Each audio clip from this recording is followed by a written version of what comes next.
बारिश हो रही थी। इस कारण दूर का कुछ भी नजर नहीं आ रहा था। आसमान में चमकती हुई बिजली और बादलों की गड़गड़ाहट किसी के मन में भी भय पैदा करने के लिए काफी थी। ऐसे में हाईवे की पूरी सड़क सुनसान पड़ी हुई थी। ऐसे सुनसान रात में एक तरफ सियारों के रोने की आवाज आ रही थी, दूसरी तरफ चील गीत की आवाज इस तरह आ रही थी जैसे वो किसी अनहोनी की तरफ इशारा कर रहे हो। ऐसी सुनसान रात में मनीष फुल स्पीड में गाड़ी चलाता हुआ कहीं जल्दी से पहुंचना चाहता था। वह तेजी से गाड़ी चलाते हुए आगे बढ़ ही रहा था कि अचानक एक झटके में उसने अपनी कार रोक दी। सामने उसकी माँ खड़ी हुई थी और उसे अपने करीब बुला रही थी। कार रोककर सम्मोहित सा मनीष जैसे ही पानी में भीगते हुए बीच रोड पर खड़ी हुई अपनी माँ के पास पहुंचा तो वहां पर कोई नहीं था। वह हैरानी से आसमान देखने लगा। तभी ढेर सारे चमगादड़ उड़ते हुए उसके पास आए और उस पर हमला कर दिया। उन चमगादड़ों को अपने हाथों से उड़ाते हुए वो कार में वापस जाने के लिए जैसे ही मुड़ा, सड़क के दूसरे किनारे पर उसे अपनी माँ नजर आने लगी। वो भागते हुए उनके पास पहुंचा तो किसी चीज से ठोकर लगकर जमीन पर गिर गया। तभी उसके आसपास तो कुत्ते आकर जोर जोर से भौंकने लगे। उन्हें भगाने के लिए जैसे ही उसने पास रखा हुआ पत्थर उठाया, उसकी चीख निकल गई। वो कोई पत्थर नहीं बल्कि किसी मानव के कंकाल का सर था। उसने एक झटके में कंकाल को फेंका और अपनी माँ की तरफ देखा तो वहां पर कोई नहीं था। वह सड़क पर भी नहीं था बल्कि किसी मैदान पर था जहां पर दूर दूर तक सिर्फ पत्थर ही फैले हुए थे। मोबाइल की रोशनी में उसने देखा तो वो भी कब्रिस्तान के बीचों बीच खड़ा था। तभी उसी कब्रिस्तान में अचानक से उसके मोबाइल का अलार्म जोर जोर से बजने लगा। उसने अपने हाथ का फोन फेंक दिया और अपने कानों पर हाथ रखकर वो जोर से चीखा तो उसकी माँ उसके करीब आ गई। मनीष बेटा, क्या हुआ है? उठ जा बेटा, मुन्ना उठ जा। अपनी माँ की आवाज सुनकर मनीष एकदम घबराते हुए जोर से बोला, माँ माँ, मैं आपके पास ही आ रहा था, कहाँ हो आप?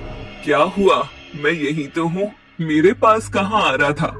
माँ, वो कब्रिस्तान, हड्डियाँ, मुझे बचा लो माँ, प्लीज मुझे बचा लो। कहते हुए मनीष बेहोश हो गया। उसकी माँ ने उसे होश में लाने के लिए जैसे ही उसे छुआ, वो चौंक गई। उसका शरीर तेज गर्म हो रहा था। हे भगवान, ये सब क्या हो रहा है? लगता है उसने फिर से कोई बुरा ख्वाब देखा है। कहीं ये सब उसी प्रेत आत्मा के कारण तो नहीं? नहीं, वो लौट के नहीं आ सकती है। मुझे दोबारा गुरुजी के पास जाना होगा। मगर मन्नू को इस हालत में छोड़कर कैसे जाऊं? वो तो अब पूरे 21 वर्ष का हो गया है। गुरुजी ने भी तो यही कहा था कि जब वो 21 वर्षों का होगा तब। सोचते हुए मनीष की माँ पूर्वा पुराने ख्यालों में खो गई। घनघोर अंधेरी रात में प्रसव पीड़ा से कराहती हुई पूर्वा जी गाड़ी की पिछली सीट पर लेटे हुए थे। उनके पति उन्हें सांत्वना देते हुए गाड़ी चला रहे थे मगर उनका दर्द बर्दाश्त से बाहर हो रहा था। प्लीज जल्दी चलो, मुझे सहन नहीं हो रहा है। मैंने पहले ही कहा था कि फुल टाइम चल रहा है, ऐसे में ट्रैवल करना ठीक नहीं होगा, मगर आपने मेरी बात नहीं मानी। अब देखिए कितनी परेशानी हो गई। पूर्वा, बस कुछ देर की बात और है। अगला गांव केवल 4 किलोमीटर दूर बचा है। प्लीज थोड़ा सा पेशेंस रखो। मुकुंद पूर्वा को तो सांत्वना दे रहा था मगर खुद बहुत परेशान था क्योंकि वो लोग हाईवे के जंगलों में थे और गांव की जमीन 10 से 15 किलोमीटर दूर था। दोनों थोड़ी दूर चले ही थे कि मुकुंद ने अचानक से कार की ब्रेक लगा दी। सामने एक बुजुर्ग महिला खड़ी हुई थी। अचानक से लगे हुए ब्रेक के कारण पूर्वा सीट पर से गिर गई और उसका दर्द बढ़ गया। वो बुजुर्ग महिला धीरे से चलते हुए उनके कार के करीब आई और बोली, बेटा तू कहाँ जा रहा है? तेरी गाड़ी में तेरी पत्नी परेशानी में है, उसकी समस्या का हल मेरे पास है। उस महिला की बात सुनकर मुकुंद हैरान हो गया कि उसे कैसे पता कि उसकी पत्नी परेशानी में है। उसके चेहरे पर आए हुए भावों को पढ़कर वो महिला धीरे से मुस्कुराई। ज्यादा मत सोच, मेरे मालिक ने ही मुझे तेरी मदद के लिए भेजा है। कुछ ही दूरी पर उसका ठिकाना है, चल। मुकुंद को कुछ समझ नहीं आ रहा था कि वो क्या करे। एक और पत्नी की परेशानी और दूसरी तरफ वो अनजान महिला पूर्वा दर्द से करा रही थी। उसकी तकलीफ देखकर मुकुंद ने उस महिला के साथ जाना ही सही समझा। मुकुंद ने पूर्वा को सहारा देकर बाहर निकाला और उस महिला के पीछे पीछे चलने लगा।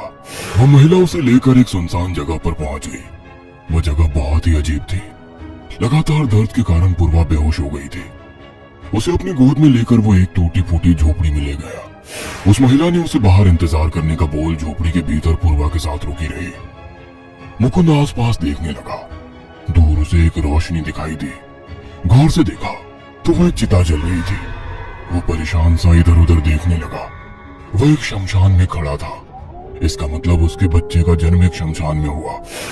वो पूर्वा के पास जाने के लिए जैसे ही झोपड़ी के दरवाजे के पास पहुंचा, उस बुजुर्ग महिला ने तुरंत ही दरवाजा खोला। मुबारक हो, बेटा हुआ है। यह खुशखबरी सुनकर मुकुंद भूल गया कि वो शमशान में खड़ा है।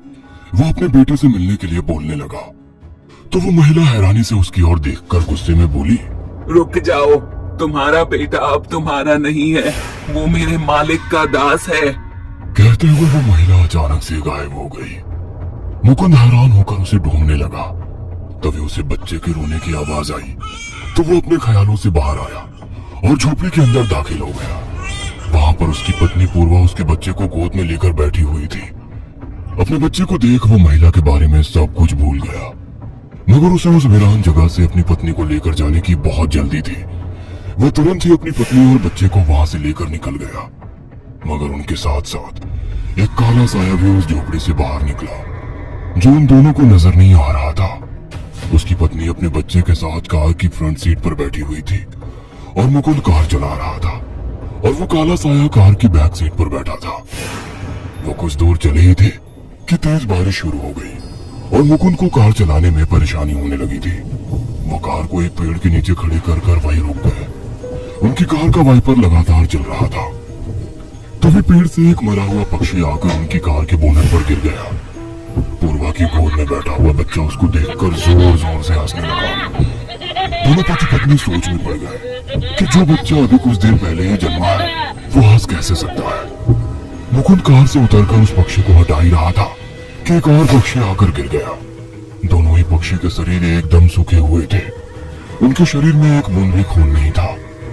मुकुंद उन पक्षियों के मृत शरीर को हाथ में लेकर पेड़ पर देखने लगा।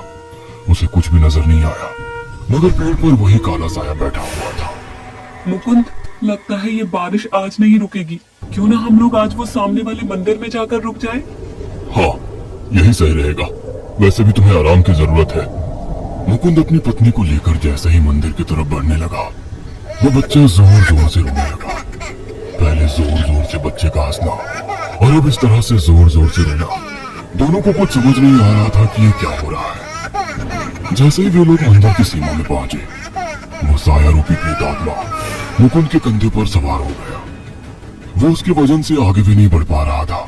वो प्रेतात्मा ने अपने हाथों से उसकी गर्दन पर दबाव बनाया। मुकुंद उसी जगह पर तड़प कर मर गया। मुकुंद के मरते ही वो रोता हुआ बच्चा खिलखिलाकर हंस पड़ा।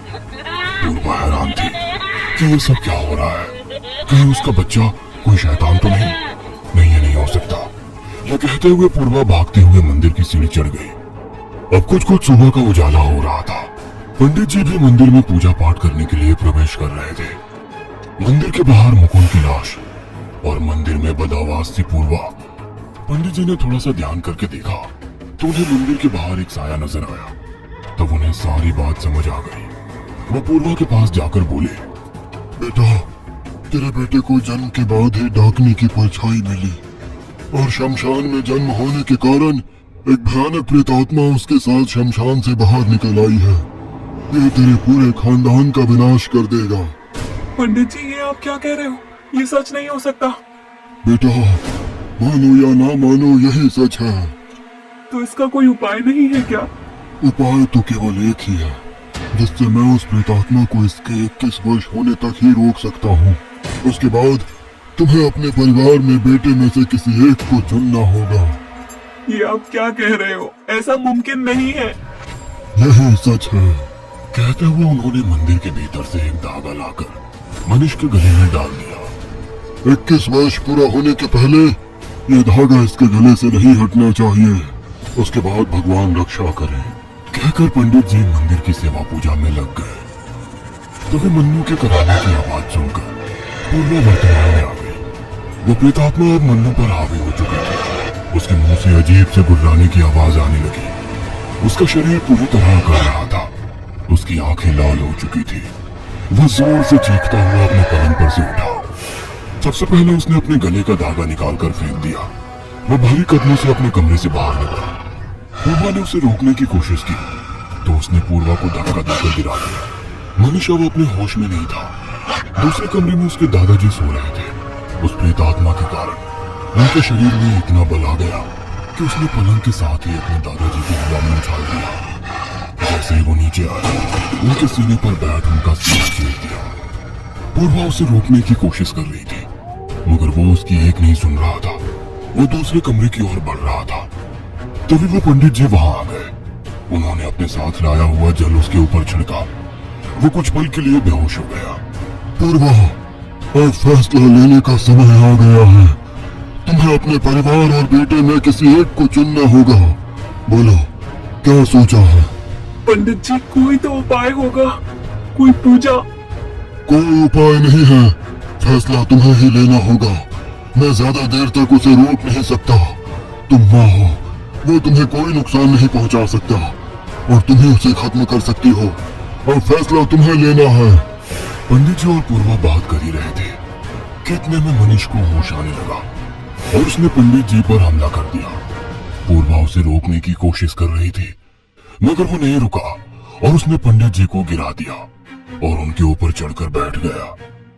पूर्वा पंडित जी को बचाने के लिए आगे आई, मगर मनीष अपनी लाल लाल आंखों से उसे घूर कर देखने लगा। उसने एक झटके से अपनी पूरी गर्दन पीछे घुमाई और जोर से चीखता हुआ उस पर झपट गया।